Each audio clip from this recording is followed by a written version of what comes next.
Does grass seed grow faster when it's frozen? I want to find out. Let's get started.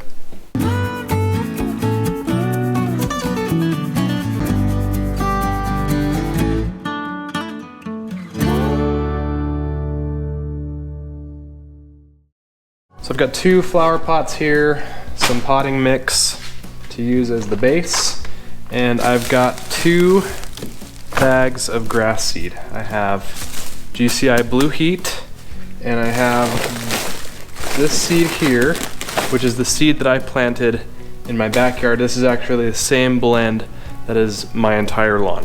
So I'm gonna try both of these. So what do I think is gonna happen? Before I do anything, nothing's been done. I have no idea what's gonna happen. I have never seen this done before, and I've only heard it said in theory.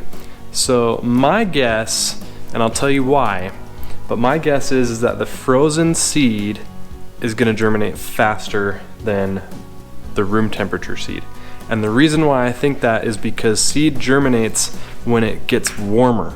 And when it's frozen and it then immediately goes into a warmer climate, it's gonna get warmer. At least that's my thinking. It makes sense in my head. Will it make sense in reality? We'll find out. Let me know what you think's gonna happen before you continue on in this video. Just leave a comment down below and let me know what you think. It'd be kind of fun to see what you thought before it actually happened against what actually happens. Maybe you're right and I'm wrong. Maybe I'm right and you're wrong. Maybe we're both right. Maybe we're both wrong.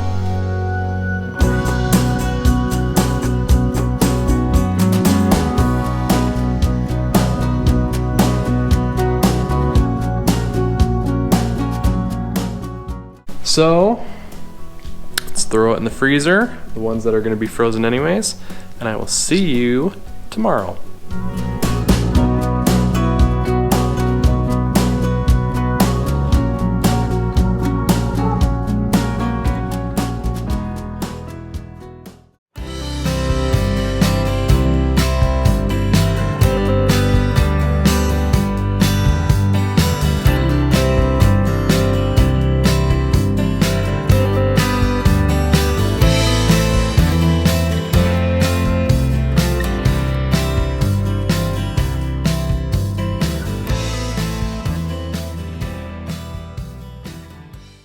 Alright, next morning, and I've got the pots ready to go here, and I'm not going to add anything to this other than water.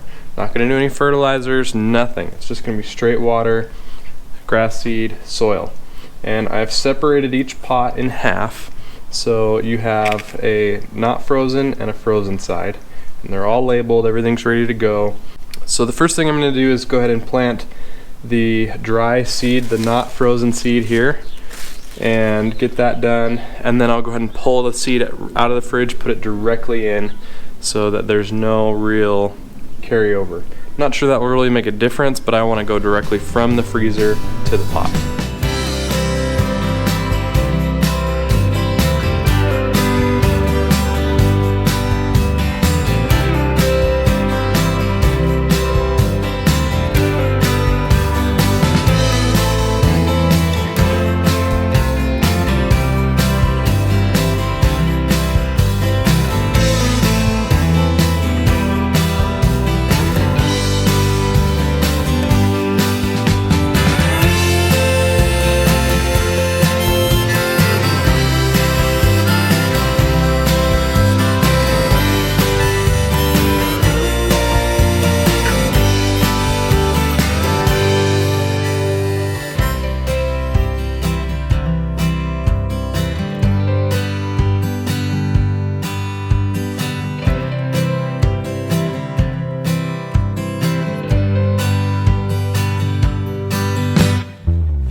Later. Alright, so we are just under a month's worth of time since I started experimenting with this frozen versus not frozen grass seed, and I'm ready to share some results with you. I'm ready to show you how things are looking here and go into a little more detail, things that I've noticed. along the way and just kind of show you my findings and let you know if this is really worth it. So here we go. Now before I get into too much detail here, I do want to just let you know that the average high temperature over the last month has been about 73 and the average low temperature around 42. So pretty good growing conditions for this grass seed type here. Good environment. So just looking at these temperatures that I kept track of throughout this experiment, the highest day was about 82 and the lowest was about 33. So we did get flirting with freezing temperatures. The last 2 nights, I will say, I did bring these inside the house because we were below freezing over the last couple nights. So brought them in the house and then I stick them outside to get some more sun during the day, give them a little water, and they've been doing fine. They've been doing really good. So I want to start with the mix here that is what my entire lawn is. This is called a Blue Ribbon blend. I will leave links to both of these seed blends in the description below if you want to check them out.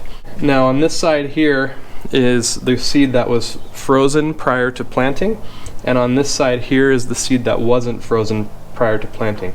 As you can see, the frozen side is quite a bit thicker and a lot more substantial than the side that's not frozen. So I will say that around day 9 is when I first started seeing sprouts of ryegrass, and I saw those sprouts on the frozen side. So day 9 frozen side, about day 11 I started seeing sprouts on the unfrozen side.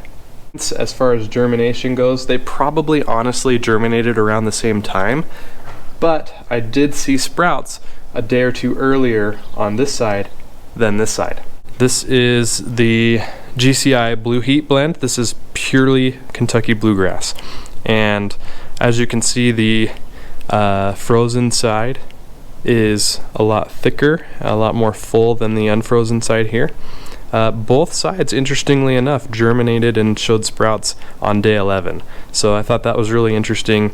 I thought it was kind of a bust there at first, but after giving it a few more weeks to continue growing and things like that, it's pretty clear that there is a lot more here than over here. So obviously the real question is it worth freezing your grass seed before you grow it? I'm not sure that it is. Obviously there's a difference in these, but it's not substantial enough of a difference for me to want to go and take the time and the effort and the planning and everything else that goes into having to freeze grass seed, especially depending on your yard size. Some of you are going to have 50 pounds, 100 pounds or so of grass seed, and again, depending on grass type, you might need even more than that. There's so many variables, and who has room in their freezer for a big bag of grass seed? I don't. I think that's going to go ahead and wrap it up for me. I don't really know what else more to talk about with this, but I think I'll leave the final verdict up to you. What do you think? Let me know in the comments if you think it would be worth freezing your grass seed to get results like this, or if it's just worth going through the regular motions, putting it out without freezing it, and starter fertilizer and everything like that. Obviously none of this was treated with anything other than what was in this potting soil mix. I don't know what was in there. There's probably a little bit of fertilizer, but all I did was water it. That's gonna go ahead and conclude my experiment. I hope this was fun for you. It was really fun for me, and I think I learned a couple things, and it was fun to watch some grass grow, and we'll see if we can keep these over the winter and do something with them. We'll see. Make sure you're subscribed to the channel if you're not. Thank you so much for watching, and I will see you in the next video.